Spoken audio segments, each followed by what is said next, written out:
twongeye turatomboye bana b'Imana kuba duhamagana Nyagasani ku izina ry'Imana Data na Mwana na Roho Mutagatifu. Amen.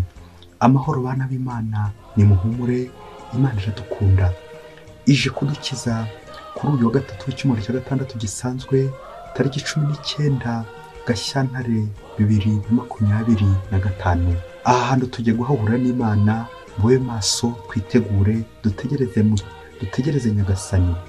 Isomo rya mbere ni ryo mu gitabo cy'Intangiriro, umutwe wa 8 umurongo wa 6 kugeza ku 13, uwa 20 kugeza ku 22. Hashize iminsi 40, Nowa akingura idirishya ry'ubwato yari yakoze, arekura igikona, kirasohoka, gikomeza kiraguruka, kirajagarara kugeza ko amazi akamye, ubutaka bukagaragara. Hanyuma Nowa arekura inuma kugira ngo arebe niba amazi yagabanutse ku isi.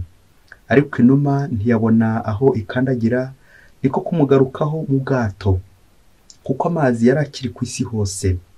Nowa atega ikiganza arayisingira, ayigarura mu bwato. Yirenza iminsi 7, arongera arekura inuma. Inuma ihindukira nimugoroba, itwaye mu kanwa ishami ritoshye ry'umuzeti. Nuko Nowa amenya ko amazi yari yagabanutse ku isi. Arongera ategereza indi minsi 7, arekura inuma, ariko iyo numa ntiyongera kumugarukaho. Mu mwaka wa 601 w'ubuzima bwa Nowa, mu kwezi kwa mbere ku munsi wako wa mbere, amazi arakama, ubutaka buragaragara. Nuko yegura igisenge cy'ubwato, arebye asanga ubutaka bwumutse. Nowa yubakira Uhoraho urutambiro, mu matungo yose atazira no mu nyoni zitazira, arobanura zo guturamo ibitambo bitwikwa kuri urwo rutambiro. Uhoraho ahumurirwa n'umwuka ugusha neza w'itambo. Nuko aribwira ati, sinzongera kuva mu butaka ukundi ku mpamvu y'umuntu. Nubwo kuva mu bwana bwe nta kintu umutima urarikira uretse ikibi, sinzongera kwica ibifite ubugingo nk'uko nabigenje. Iminsi yose isi izamara, ibiba n'isarura, imbeho n'ubushyuhe, iki n'itumba, amanywa n'ijoro, ntibizigera bivaho. Iryo ni ijambo ry'Imana.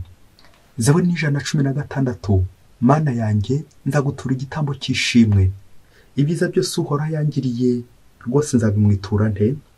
Nzashyira hejuru inkongoro y'umukiro, kandi njye niyambaza izina ry'Uhoraho, kuko Uhoraho abazwa n'urupfu rw'abayoboke be. None rero Uhoraho, wagiriye ko ndi umugaragu wawe wabyawe n'umuja wawe, maze umbohora ku ngoyi. Nzarangiza amasezerano agiriye Uhoraho imbere y'iteraniro ry'umuryango wose, mu ngombe z'ingoro y'Uhoraho, muri wowe nyirizina Yerusalemu. Mana yanjye, nzagutura igitambo cy'ishimwe. Nyagasani Yesu nabane namwe. Amagambo mu Ivanjili ntagatifu kwanditswe na Mariko, umutwe wa 8 umurongo 20 kugeza ku 26. Muri icyo gihe Yesu n'abigishwa be bagera i Betsayida, abantu bamuzanira impumyi bamwinginga ngo ayikoreho. Afata impumyi ukuboko, ayikura mu rusisiro, ayisiga amacandwe ku maso, ayiramburiraho n'ibiganza, maze arayibaza ati, hari icyo ubona? Impumyi irambura amaso, iramusubiza iti, ndabona abantu barasa n'ibiti ariko baragenda. Yesu arongera ashyira ibiganza ku maso ye, undi atangira kubona bigaragara, arakira, abona neza ibintu byose uko biri. Nuko Yesu amwohereza iwe amubwira ati, ntiwinjire mu rusisiro. Iyo ni Ivanjili ntagatifu. Nuko Yesu amwohereza iwe amubwira ati, ntiwinjire mu rusisiro. Bayoboke b'Imana, nimugire amahoro. Aha tugeze ni kuri buri munsi. Fungura buri munsi, ufungure buri munsi, ufungure abandi buri munsi, ineza y'Imana buri munsi. Umuhanga Sokrate ngo yari afite utuyunguruzo 3, 3 tamis de Socrate. Ngo twatuyungirizo, utile, bon et vrai. Iyo yabonaga umuntu ajiwe, yabandaga kumubaza ngo ni ku muryango w'urugi ati, ibyo uje kumbwira bifite akamaro? Yasanga bifite akamaro ati, tambuka gatoya. Hagakurikiraho amubaza ati, ibyo uje kumbwira ni byiza? Akongera akamuteza indi ntambwe ati, komeza imbere gatoya. Hanyuma se, ibyo uje kumbwira bifite ukuri? Ni by'ukuri? C'est la vérité? Hanyuma yasanga ari byo ati, injira noneho tube twabasha kuganira. Bayoboke b'Imana, Yesu Kristo akuzwe. Nawe ujye wibaza uti, hari ibyo uje kuvuga bifite akamaro? Ni ukuri? Ni byiza? Ese ni ukuri? nusanga ari ukuri nawe winjire mu muryango w'abana b'Imana maze ubeho neza. Muri aka kanya kizima byacu duteguriye amasomo aryoshye cyane ubwo tugiye kuzirikana ku ngingo yakureba nanjye yandeba nk'abantu bari ku isi harimo abanyabinyoma, abanyamanyanga, abantu batifuza ko abandi batera imbere, abantu bari kugusha abandi, abantu bari gukorera abandi ibintu bisharira. Nyagasana gutumyeho agusaba nawe kubona ibintu uko biri. Ngiryo isomo tujye kuzirikana uno munsi, kubona ibintu uko biri. Mbega byiza kubona ibintu uko biri. Kubona ibintu uko biri, turaza kubona ko bidusaba intera kugira ngo tubone ibintu uko biri. Mu isomo rya mbere twazirikanye ryo mu gitabo cy'intangiriro, turumva Nowa wari waragize ubutoni ku Mana, nuko Imana ikamusaba kwinjira mu bwato, akagira n'ibyo arokora abantu n'ibintu kugira ngo abo ngabo Nyagasana n'abacungireho nyuma y'ikigeragezo cy'umwuzure.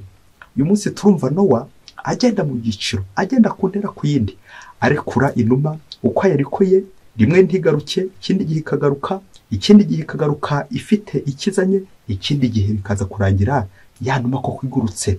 Icyo nicyo bita kubona ibintu uko biri kugenda. Iyi numa irerekeza mu isezerano rishya kuri Roho Mutagatifu wa wundi utanga ubuzima.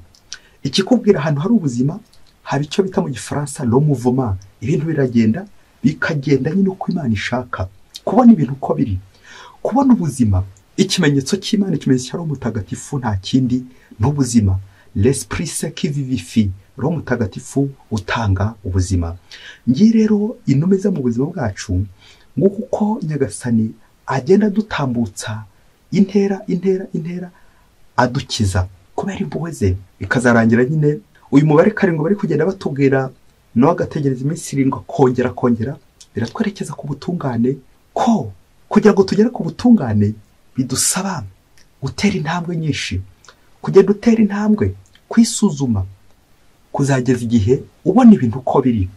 Tuzabona ibintu uko biri ryari tugeze mu ijuru, ubutungane busendereye, ubutungane nyakuri. Ivanjiri y'uno munsi nayo iratwereka intera zo gukira, des étapes de la guérison. Kugira ngo umuntu akire bimusaba intera. Ntabwo ubyuka mu gitondo ati ndakize. N'ikimenyimenyi umuganga bizi neza guturusha. Umurwayi iyo anyoye imiti, iyo afashe imiti ntagahita akira ako kanya, bimusaba kwisuzumisha, bikamusaba gufata ya miti. Hari n'igihe azakirira tutazi. Rero nta kwihutisha umukiro, Nyagasana agenda buhoro etape par etape, kandi akagenda ku ntambwe yawe, kuko ntabwo ari Nyagasana ukeneye gukira, ahubwo ni wowe nanjye dukeneye gukira. Na niyo mpamvu Nyagasani akunze kugenda ku ntera yacu, ku ntambwe yacu. Wowe rero ukagira ngo Nyagasana akwibagiwe, kandi ari ukugira ngo agutegereze agende ku ntambwe yawe. Ivanjiri umunsi iraduha intera ebyiri. Iyi mpumyi yasimbutse, intera ebyiri Yezu yanyuzemo akiza ino mpumyi. Yezu arakoresha ibimenyetso bigaragara by'umubiri, kuyikura mu rusisiro, kuyisiga amacandwe ku maso, ndetse no kwiramburaho ibiganza, ubundi umukiro ukaba uratangiye. Turumva rero ibyiciro bindi iyi mpumyi igenda itambukamo, ibice intera. Icya mbere ngo abona abantu bameze nk'ibiti bari kugenda. Icya kabiri kubona noneho ibintu uko biri nyuma y'uko akize. Iri somo ry'uno munsi kimwe n'ino vanjiri birerekeza ku bimenyetso bya Roho Mutagatifu, kurambura ibiganza, birerekeza ku masakramentu. Y'amasakramentu agizwe cyane n'amagambo ndetse n'ibikorwa bya Roho Mutagatifu, kurambura ibiganza maze undi agakira. Twongere tuzirikane natwe uko tujya dukira. Ntabwo umuntu akira ku munota umwe, bisaba intambwe, kugenda gahoro, kugenda ku ntambwe, kureka Imana akaba ariyo ibiganza by'Imana iyo byaranje gukuramburirwaho uba wakize. Ese nawe ugire ko Imana igakuramburaho ibiganza byayo? Ongera urebe niba utarakize igice, kubera ko Yezu yavuze ijambo ariko ategereje ko yanarambura n'ibiganza. Wowe rero ushobora kuba warumvise ijambo ukagira ngo byarangiriye aho ngaho, kaza kurangira nyine utarakira neza, ukiri kubonamo abantu nk'ibiti, kuko ntabwo urinjira muri uwo mukiro uko bikwiye. Gusa ntabwo tuvuze ko Yezu akize igice, ahubwo njye nawe nitwe tuba tutarakira umukiro wa Nyagasani. Bidusaba rero kubigira ibyacu natwe, kureka Yezu akadukoresha, akadukoreramo, kugira ngo wa mukiro ufate, kugira ngo ya neza y'Imana ifate, kugira ngo tugire ubuzima bwiza buzira umuze. Izi ntera zo gukira twazigeranya n'umuntu waje gusenga agakira, ariko ntiyongere kugaruka gusenga kubera ko yahise yumva yakize. Nuko aravuga ati, Yesu, abo twabyaranye nabo icyo nashakaga nakibonye, ntiyongere kugaruka mu kiliziya ya Yesu, ukaburagiye burundu. Nuko bikaza kurangira utari kubona ibintu uko biri. Kubera iki? Hari aho kwemera kwawe kwacikiye, hari aho utari kugera kubona ibintu uko biri. Umunsi umwe hirya kure cyane muri Afurika, ngo umukobwa ngo ari mwiza muri ako karere, akize ameze neza, ariko ngo akaba yarabuze ikintu kimwe yumvaga ari ingenzi kuri we, kubona umusore uzamutereta ngo bashingane urugo. Nuko agahora abaza Nyagasani uko yabigenza. Abo baturanye rimwe na rimwe bakamuserereza ati, bite kutarabona umugabo kandi ari wowe ukize kandi umeze neza. Nuko wa mukobwa ibibazo bimaze kumurembya neza, abuze ahantu yahungira, urumva yarafite n'ifaranga byinshi, yibaza ukuntu ibyo bifaranga byibuze ko azabona umusore abyiheraho ubundi amutware, ariko nabyo akabibura. Nuko aza kwigira inama ngo aza kujya ku mushishozi, umuhanuzi w'Imana. Uyu mwuga nakoraga niwo wampeshaga isabune, niwo wampeshaga imibereho, niwo wari untunze, niwo wari utumye mbona amafaranga mfite. Uwo mwuga rero ukaba ari ugucuruza, ikaba ari gucuruza inzoga. Ngo umuhanuzi w'Imana ngo aramureba, yongera aramureba, aramwitegereza. Ngo amaze kumwitegereza ngo amubwirire ijambo, umubyeyi uryumve neza kandi uciye uturongo dutatu. Nuko aramubwira ati, umva rero wa mukobwa we, ubuze ikintu kimwe kugira ngo ubone umusore. Genda uhindure umwuga wawe, umwuga wakoraga, maze ureke ukora umwuga uzahesha Imana icyubahiro. Nuko wa mukobwa areba hino areba hirya, ngo wa mukobwa atangira kurira bikomeye cyane. Birashoboka ko umuhanuzi n'ubundi yamubwiye umwuga agomba guhindura n'uburyo agiye gukora.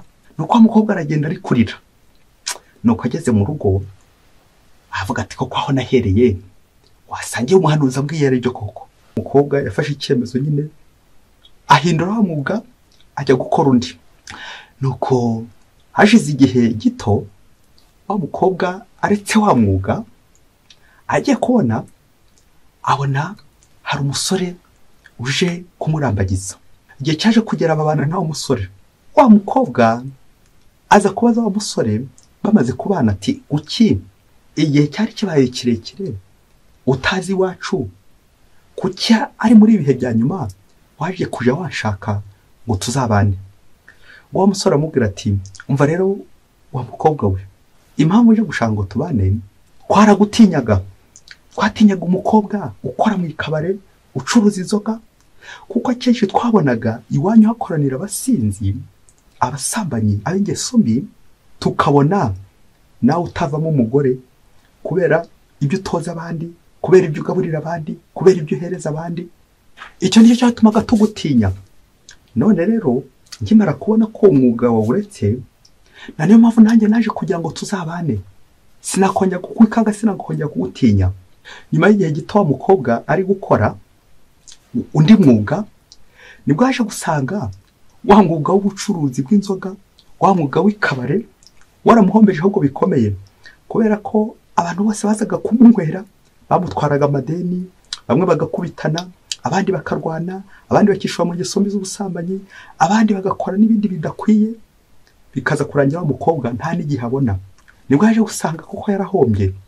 Igihe kirekire yamaraga ari igihombo yakoreragamo. Yaje gusubira ku muhanuzi w'Imana, amubwira uburyo yaje kubona umugabo, amutekerereza n'uburyo yaje kubona neza igihombo yari yarahuye nacyo atajyaga abona, nyuma y'uko nyine aretse wa mwuga we. Bayoboke b'Imana, Yesu Kristo akuzwe. Uzi ko nawe hari umwuga wasanga ukora utuma utabona neza, utuma ubona abantu bameze nk'ibiti, utuma abandi ubagusha. Uzi ko wasanga hari umwuga ukora ukaba ukwibagiza ubumuntu bwawe. Uzi ko wasanga hari umwuga ukora ukaba utabona Imana muri uwo mwuga, bitewe n'igihe umara, bitewe n'aho uri. Nuko Yesu nawe akazagusaba ati, ntiwinjire mu rusisiro. Urusisiro ni ahantu hari abantu benshi, ariko twakeka ko ari abantu bafite imico itandukanye, bamwe bafite imico mibi, abandi bishora mu ngeso mbi.